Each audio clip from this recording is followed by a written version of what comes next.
You know, I was just talking about my list of, the must rewatch, like most rewatchable. I don't know, I gotta come up with a title for that list of episodes. This one's definitely on the list as well. Although that's not surprising, I have a feeling Sarek is pretty high up on most Star Trek fans' list for TNG. What's funny, though, is some people seem to think that because it's got the connection to the original series. Some people think that because they think it's a good episode. That'd be me, by the way. And some people think so because it's one of the best portrayals of Vulcans we've had for most of Star Trek. I mean, obviously there are other good Vulcans across Star Trek, but this episode pretty much nails it, not just with, Mark Leonard doing an amazing job of Sarek, but also the gentleman who plays Sakath, or Sakath. Sakath? They change how they pronounce it every now and again, so I'm just going to go with Sakariko. No? Okay. But what I find interesting, going back to that TOS thing, Roddenberry, I've actually talked about this before, insisted that TOS and TNG not really connect. Like, he didn't want any overt connections between the two. In fact, it was the whole thing with McCoy being back in Encounter at Fallout Point was kind of a hiccup or a glitch, a send-off kind of a thing. I already talked about that. Switching over to a more full-time actual acknowledgement of continuity was something that hadn't really been done up until this point. Now that's actually strange to think of in hindsight, and yet, ironically, perfectly logical when you consider the financial and creative side of things. Now, there's two aspects of this. There's the executive side and there's the Roddenberry side. Now, we know with total certainty that both sides were against referencing or acknowledging TOS too much when it came to TNG. We don't 100% sure know why. There are conflicting reports about this, and as always, what was exactly going on in the mind of Roddenberry, especially in his later years, which we're officially in at this point, is more of a matter of debate than a matter of fact. However, it's just my opinion, this is pure speculation, of course, that Roddenberry always wanted to kind of mentally distance himself a little bit from TOS and adhere himself more to what he thought was more true core central Star Trek. What I mean by that is, for anybody who's studied the making of TOS, you'll know that Roddenberry was constantly fighting everyone on that show, fighting the writers, fighting the executives, fighting the producers, fighting to get the show reinitialized after it was canceled. It was this constant struggle for him, right? And I point that out because I often feel, and again, pure speculation, that Roddenberry had reached a point where he felt like TOS wasn't actually his baby anymore. It was the thing he compromised on. Now, part of why I think this is because there's several indications that when Season 1 was starting of TNG, that it was like, now I can do it the right way. I'm the person in charge. I'm the one with creative control. Make of that what you will. But that's my personal take on it. That's why I think he was against that. Now, as far as the executives, again, I only have speculation. But my take on it is, again, creative and financial. From a creative perspective, you don't want to dilute your brand by leaning too heavily on another brand. There's simply too many problems with doing that, especially since that other brand, at this point in history, when Season 3 of TNG was coming out, wasn't really readily available. There were still tapes circulating the networks, but it's not like there was a DVD box set of TOS, if you follow my meaning, because DVDs hadn't been invented yet. But you get my point. So trying to push something that they didn't really have the ability to showcase would just kind of, they were afraid that it was going to alienate, this is all speculation, I speculate they were afraid it was going to alienate fans and dilute the brand a bit more by being like, oh, look at this thing. Plus, as I've pointed out many times, continuity was a weird mistress at this point in era, even though some people disagree with me on that. They are welcome to, because I'm still right. I mean, I'm sorry. There are plenty of aspects of television that was both pro-continuity and anti-continuity in this era, and unfortunately Star Trek was pretty anti-continuity. Which brings me to my second point, the financial side of things. They can't sell the original series anymore, at least at this point in history, not in the same way they could sell TNG. There were a lot of things they could do with TNG financially. There were only a couple of things they could do financially with TOS. And, well, they didn't want to affect that or influence that, make demand for a product that wasn't really readily available. The only real TOS sales figures they were getting was from the movies, which were coming out at this point in history. And I remind you that this is right about when Star Trek V was being made, so make of that what you will. Now, that's purely my speculation. What we do know for definitive fact is that it was a massive hassle to get in a singular reference to Spock, and to get Sarek in general. Originally, this script was actually written twice. Seriously. Once about Sarek, which is the episode we got, and once about Vulcan Ambassador 36, who we don't even have a name for because he was just a new character, which I find hysterical in its own right. But the interesting thing about this episode is this is another one of those many hands in the pot situation. Now, I've said this so many times, historically speaking, especially when it comes to television, when you have a lot of creative minds all getting involved in the writing, one of two things happens. It goes really well, or it goes really badly. And really, there's not a lot of in-between on that. Now, this happened to be one of those really wells. We had a good, solid original script, which had a good drafting and screen work, and it had several talented writers working on it, including Ira Stephen Bear, Ronald D. Moore, and Melissa Snodgrass. All three of those had a hand in doing some writing work on the script for this episode. So you can kind of see how it ended up working out, but it's just kind of funny because this could have been just another not particularly memorable episode of TNG. Oh yeah, by the way, quick aside, sorry, I mentioned Ira Stephen Bear. He has gone on record as saying that he had to fight for literally days with the writer staff and the executives in order to get a single reference to Spock into this episode. Picard says his name once, in basically a throwaway kind of a nature, mostly talking about Perrin. Yeah. Anyways, I also... What in the world? Oh, yeah. So I guess that's it. So as far as the making of. I do, of course, want to give huge credit to Mark Leonard, to Patrick Stewart.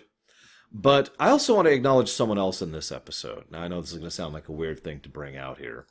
But this episode was the very first appearance of the person who... There it is. Joyce Robinson. Sorry, I didn't have the name up. Now, Joyce Robinson is the name of the actress. She plays Anson Gates. Now, I know you can always tell certain levels, certain tiers of Star Trek fans, because I can just predict right now, and I'd love to hear which one you are here. Like, some people are going to be like, who? Some people are going to go to Google and be like, oh yeah, I remember her. And some people will already know who I'm talking about.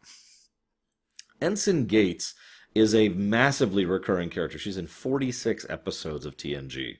Now, I mentioned this, she barely has any lines, but that's not really the point.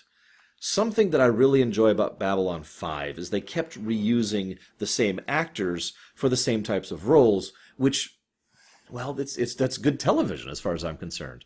They don't get the kind of credit or praise or glory or money that the mainline actors do, but at the same time, having that kind of recurring, repeating background element really helps to add to the world, flavor, immersiveness, and believability of a television show, in my opinion. This is something that if I was involved with a television show, would be very strong on. I would insist on trying to get as many of the same actors back to play the same roles back as often as I could. Even if they're just in the background poking at a screen, the audience will, consciously or subconsciously, notice that that's the same person that's been there.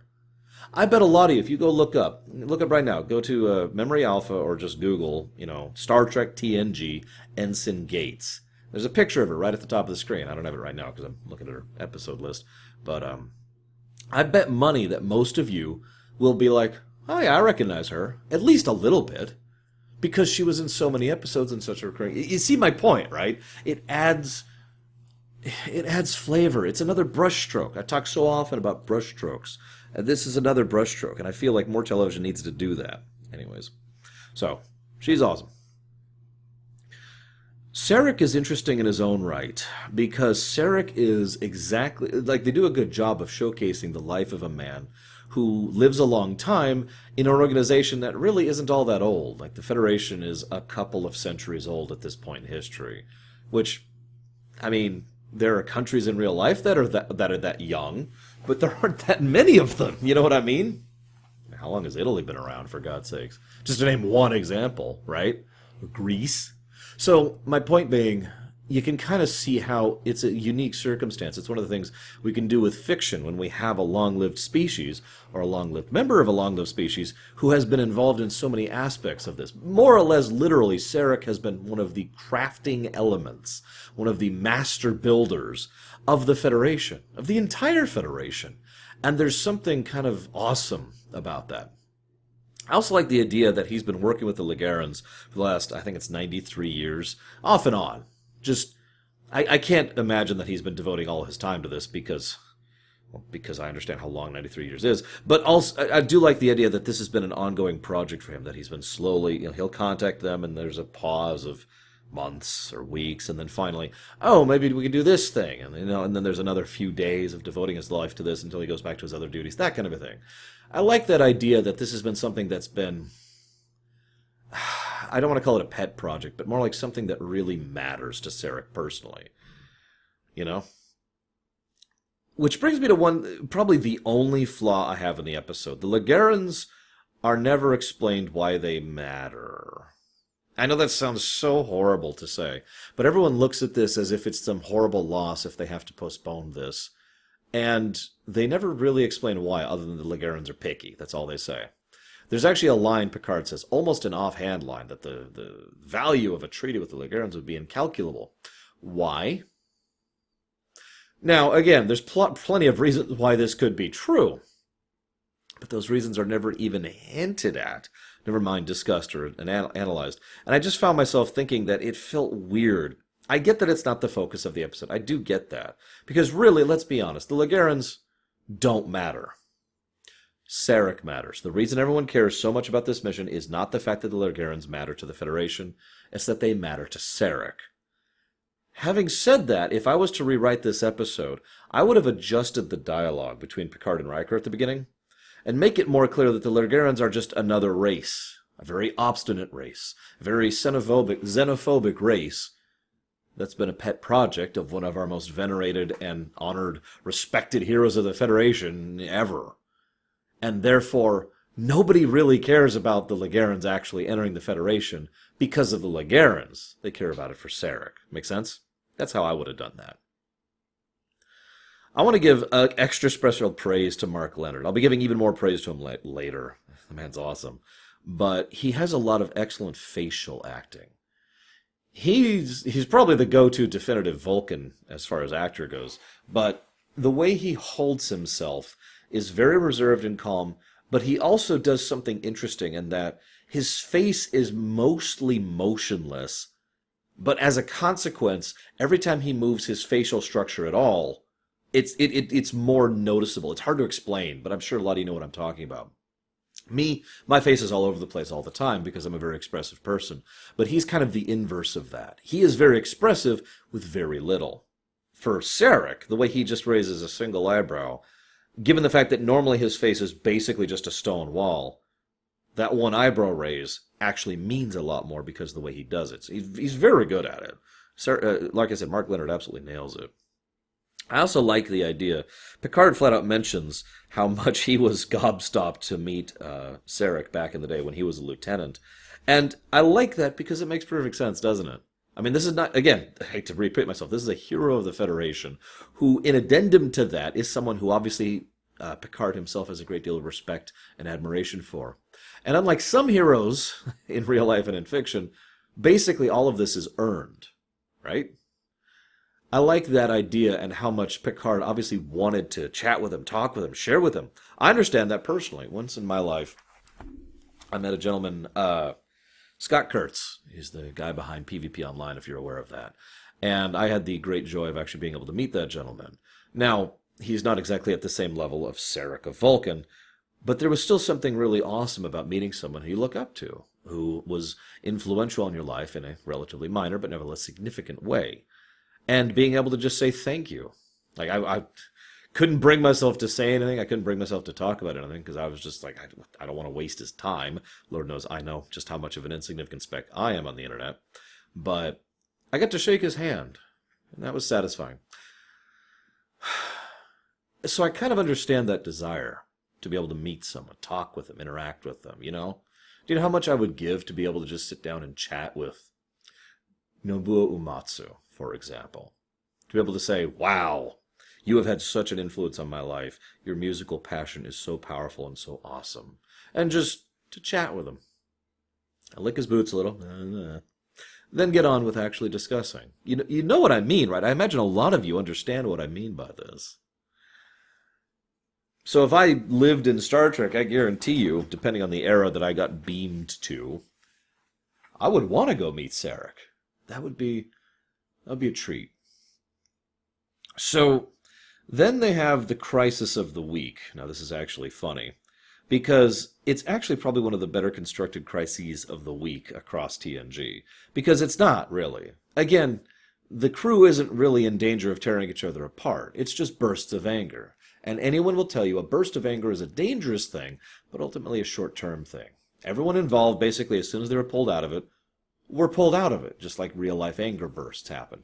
And again, in real-life human physiology, our brains quite literally do not work as well when we are angry. So it makes sense that they would be able to do these kind of irrational things, and then be like, oh God, what was I doing? Now I bring that up, because again, it's not about the anger or the threat to the crew, any more than it's about the Ligerans. The threat to the crew is a calculable, and indeed, once they figure out what's causing it, a preventable problem. No, once again, it is all about the title character. I do want to point out one thing really quick, though. First of all, it's funny how immediately, obviously out of character they are. Again, credit to the writers. The very first line Wesley says, and keep in mind, this is shortly after another scene with Wesley and Geordi where the two were talking positively and friendly with each other, is, "Zat it?" He slurs it in just an interesting way, and I give credit to Will Wheaton and the way he presents this, because you could just feel the disrespect there. "Zat it? Can I go now?"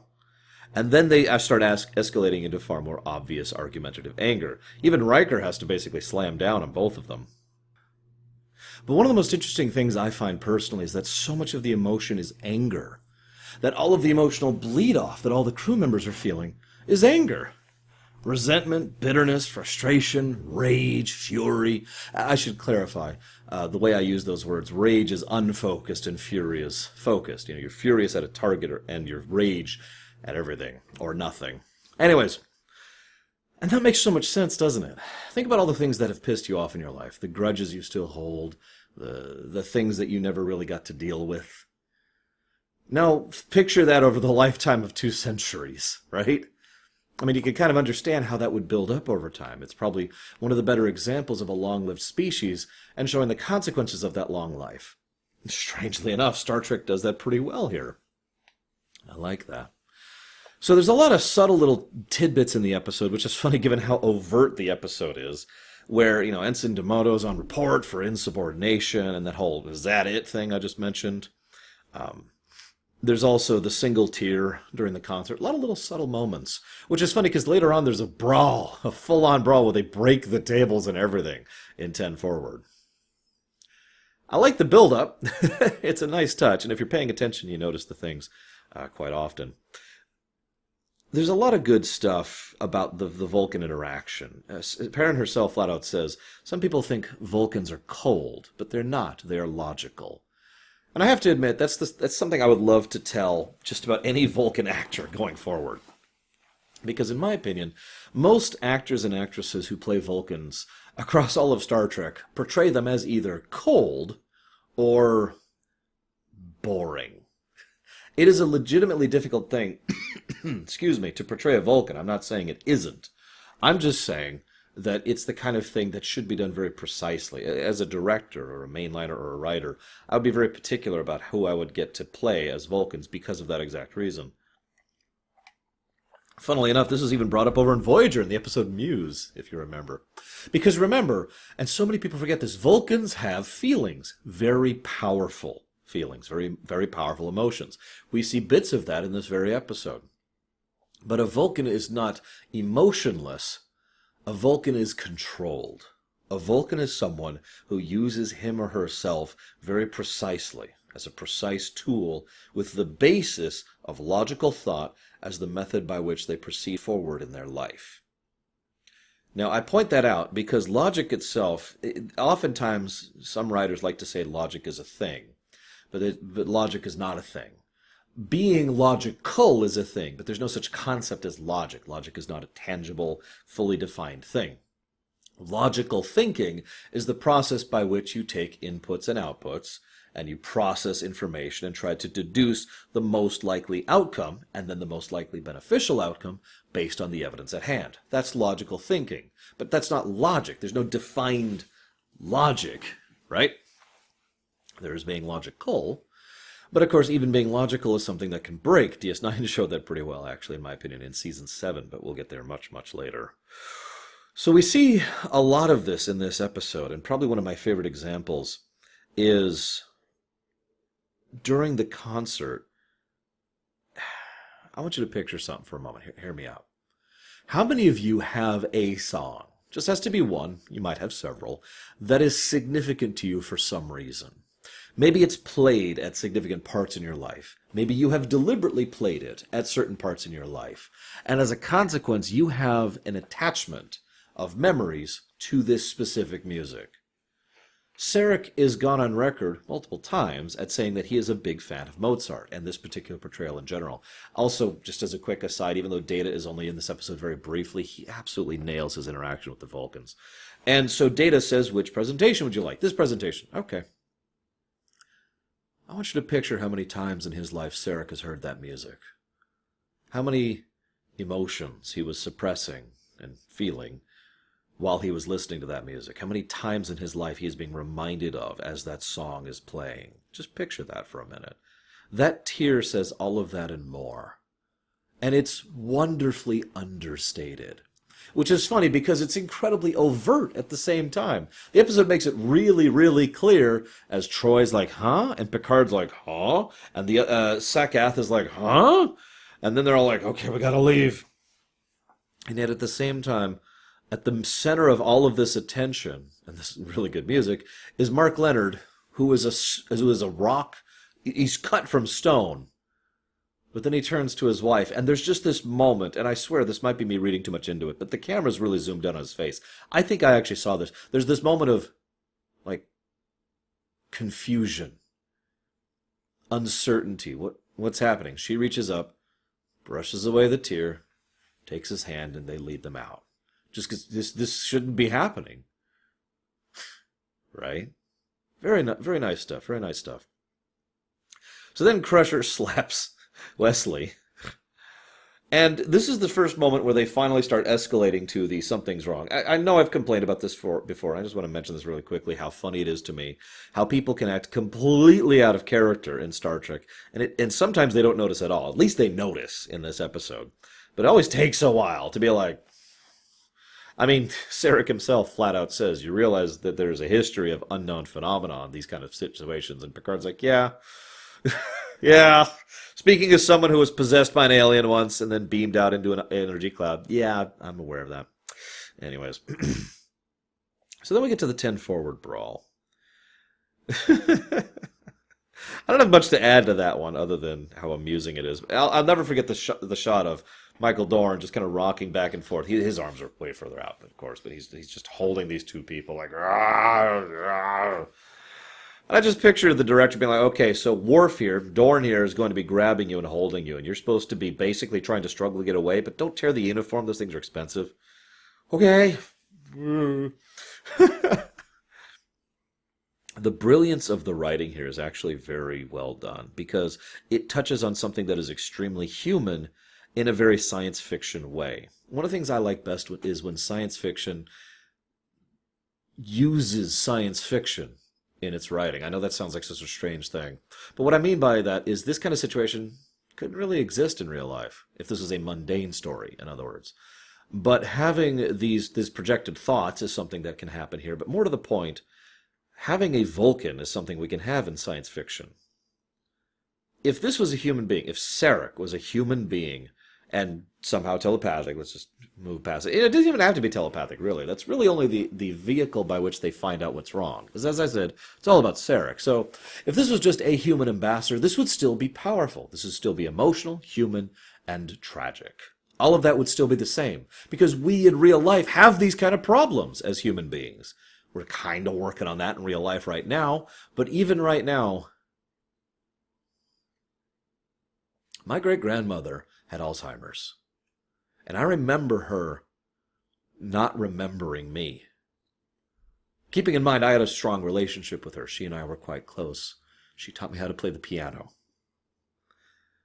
And that's the kind of thing we deal with as people, as humans, real-life people. Age is the kind of thing that can and does destroy us in many different ways. Disease is just one of them. So this could have been just an elderly ambassador who was human, and it still would have worked basically just as well. But adding that extra layer, making it a Vulcan, is kind of brilliant. Especially since it's impacting others. Because I said earlier, it's not really about, it's not a threat of the week. It's about Sarek. I keep saying that, but it keeps being true. Because what is one of the most critical elements of Vulcan mentality? And I know what you're all going to say, and I'm going to say it here, and a lot of you are going to disagree with me. Pride. One of the most critical elements of Vulcan mentality is pride. I am above emotion. If I have an emotional outburst, that is a source of shame for me. If others see that outburst, that is even more ashamed. Why do you think that despite being one of the founding members of the Federation, even up into Voyager's era, there is astonishingly little medical data on the Pon farr? Because of pride. Because of species-wide pride. That's not an insult. It actually, in my opinion, helps to flesh out the Vulcans substantially. And so, we have an elderly, respected individual who has been working on this project for 9 decades. I've only known 2 people in my entire life older than that. And he is someone who is honored and respected. Like I said, even if he was human, all of this is still valid. Then you add the fact that he's Vulcan, and he hates to even be in a position where he could be losing that control. Just to himself, just in private, in a closed environment, in a closed sphere, this would still bother Sarek. And then it's affecting his mission, which matters to him. And then it's affecting his wife and his aides and his professional comrades, which bothers him. And then it's affecting the entire crew. It's like if you could just picture some really embarrassing thing about yourself, being on a goddamn billboard that's just blaring neon signs wherever you go. Picture that. And picture how much that would affect a Vulcan. You see?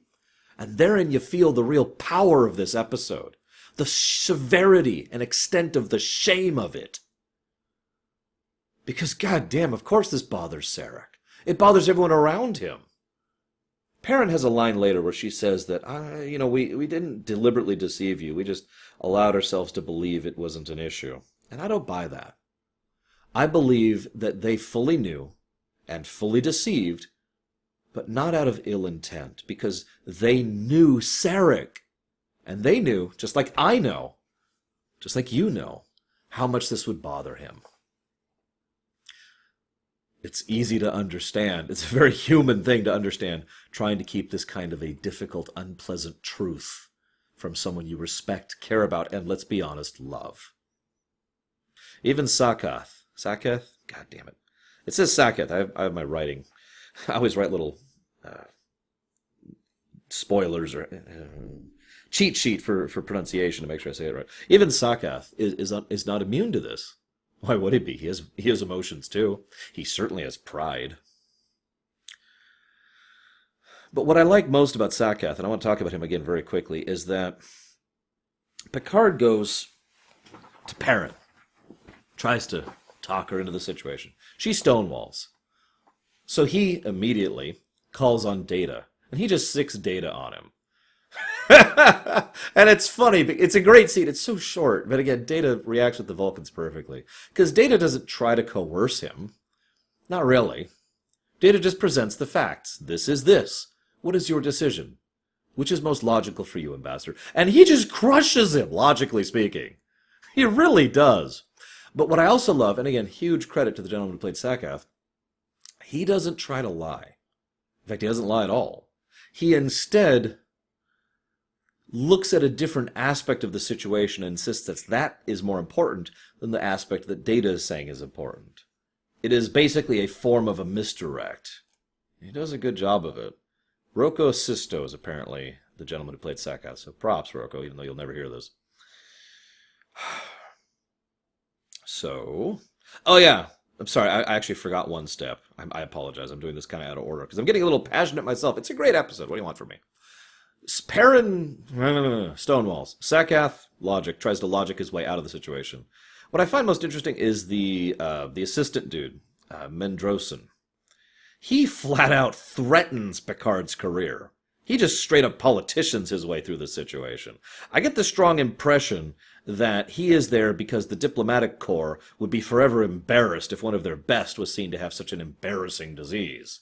And that's just unacceptable for the appearance of the Federation as a whole and the diplomatic corps in personal. That's just my take on him. But I digress.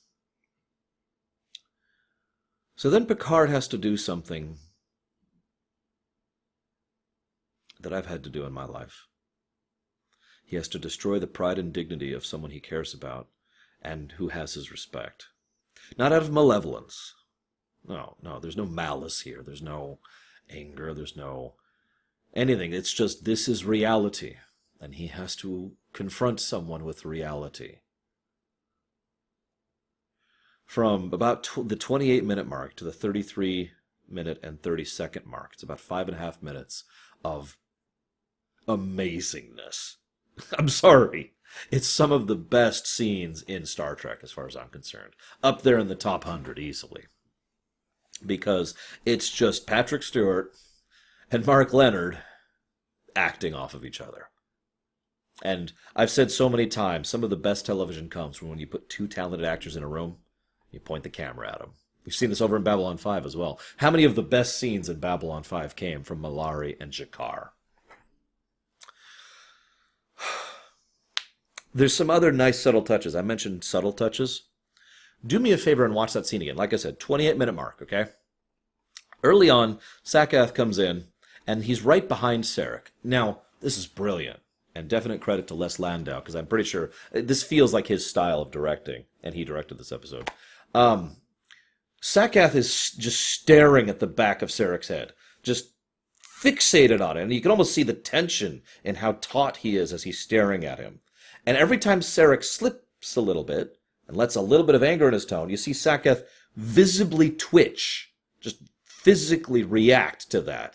It's a brilliant little touch, and I gotta be honest, I didn't notice that until I watched this again on the DVD. I noticed this before the Blu-ray, but still, it's a great little detail there. So Sarek says it's unwise, but it's necessary. And then Sarek... there's so much good I could say about this scene. Sarek himself cannot logically argue because of two reasons. First of all, he consistently loses control. As he is trying to make his logical arguments, he is losing control in the action of doing so, which defeats his own argument. But the other reason he fails is because logic is about using facts. As I said, logical thinking. I defined that earlier, logical deduction. But you have to determine what is considered fact in order to do that, Like, my hands exist is something I could use to logically deduce, how my hands should function, for example. But the thing that Sarek uses as his only fact, the only fact he has for his logical arguments is that he is Sarek, a Vulcan, and cannot be doing this, that he is not illogical, that he is not emotional, and he's not losing control. And that is his fact. But that's not a fact, first and foremost. But second of all, even if it was true, it's still not a fact. It is a conclusion. It is the preface for a second argument, not the initial argument. And so even his attempt to logic his way through the situation fails at every level. He actually is making a legitimate fallacy in his arguments, in addition to the fact that he's losing control while doing so. And in that we get so much of just how much this is breaking him down. And Leonard, God, he nails it. Picard just gets harder and harder. You could just see the steel growing over his eyes as he confronts him with this hard truth. And Mark Lenard, just slowly unravels. Like you could picture a ball of twine, and then some of the twine starts to get loose, and then a lot of the twine starts to get loose, and now it's not even a ball anymore. Now it's just yarn everywhere. That's the way he portrays it. He does it so well. So then they talk about the mind meld, the solution here. The only logical solution. I don't actually have much else to say about the rest of this episode, believe it or not, because the rest of the episode just kind of goes through its paces. We never even see the Ligarans, but again, it was never about them. I like the fact that Picard is the logical choice. For years, I've never heard anyone argue that, and I've heard everyone talk about that as if it's just duh. Because it is. Because the Picard we have had established by this point in history, even if you're new to the series, Season 1 to basically the end of Season 3 Picard, yeah, of course he's the logical choice. Of course he is. But I guess that's why I like that. It shows how much the show has grown.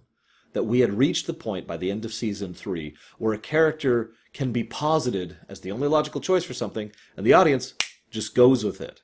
Not because the episode tells us to, but because we agree, because the character has been established. It helps to show some of the investment the show has built up by this point in time. That's all. I just wanted to comment on that really quick. He mentions the dangers of the mind meld. Obviously, there are some side effects of this mind meld. We'll be seeing some of this in the future, in Starship Mine, I believe, and, of course, in Unification. But a lot of people have argued we also see side effects of this in All Good Things, with, I'm going to mispronounce this, Iramotic syndrome, the brain defect that Picard in the alternate future generates, and that in the alternate present has signs of. It has been argued that that is the ultimate and major consequence of this mind meld, that it has effectively damaged Picard's brain in a very subtle and very under-the-surface level. I suppose we'll see if that's actually true in the new Picard show, which, as of my recording this, we know nothing about, other than that it's the Picard show and it's happening 20 years after the end of Nemesis. It'll be interesting if they acknowledge this at all in the continuity of it. Anywho, so Leonard, he plays Sarek. He just straight up is Sarek. And the only interesting thing about that is he consistently refers to Riker as number one. I like that. It's a nice touch. And again, it kind of shows how even though he is Sarek, there's so much of Picard reinforcing him that it comes across as something just automatic. It's not like Sarek is thinking, oh, that's number one. It's more like, number one, just immediate connection. And of course, Stewart nails it. I don't even know what else to add to the fact that Stewart is just dealing with a lifetime of suppression and regret and anger. And we get Spock reference, woo. I also like how Crusher stays with him. It's a nice little touch there. Because of all the other people in the galaxy, who else would you want there more when you're going through that kind of thing, if you are Picard?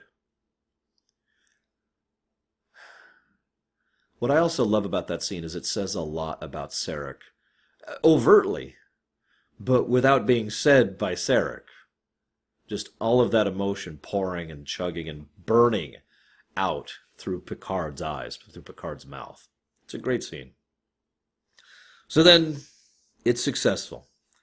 Sarek has his one final adventure, and we will never see him again except in Unification, and technically in Star Trek VI.